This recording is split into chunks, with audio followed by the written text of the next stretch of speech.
Ako'y maglalako muna ng balinghoy. Yes! What? Eh, bakit mo ilalako yan? Hindi naman yan patinda, yan ang may pangkain. Ay bakit? Pangkain nga yan. Inulis na bukas ay wala pa tayong pambaon ng mga bata. Ako'y maglalako ng balinghoy. Aba, iyan nga hindi pambenta, yan ay pangkain natin. Aba, ano kakainin? Ay naman na. Ay sayang pa ang 50 din eh. Hindi talaga ito papayagan eh, hindi naman pambenta yan eh. Pangkain naman yan eh. Di yan lang sa mga kapitbahay. Ayaw papayagan. Maglalako lang.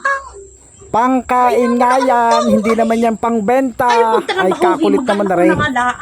Ba't ganyan nasuot mo? Ikay bisting-biste. Ay, ano po problema sa isuot? Ay, tigigayon pagka magtitinda. Sales talk.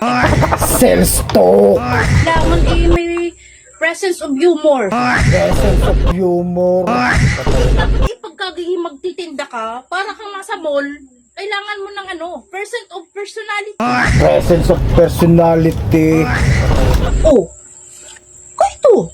Eh, ano naman kinalaman ng hati ng buhok mo sa paglalako mong yan? Ha? Oh, eh, ano naman kung ang buhok ko ay nasa gilid ang linya? Oh, eh, hindi pwede magbago ng linya ng buhok. Kailangan dapat inasa Dapat naman talagang walang hati yan. Oh, Eh, ito lang naman yata may kagustuhan ng gayaan. Eh, boss, agad ari. Hindi, nagbabago ka lamang ng anyo.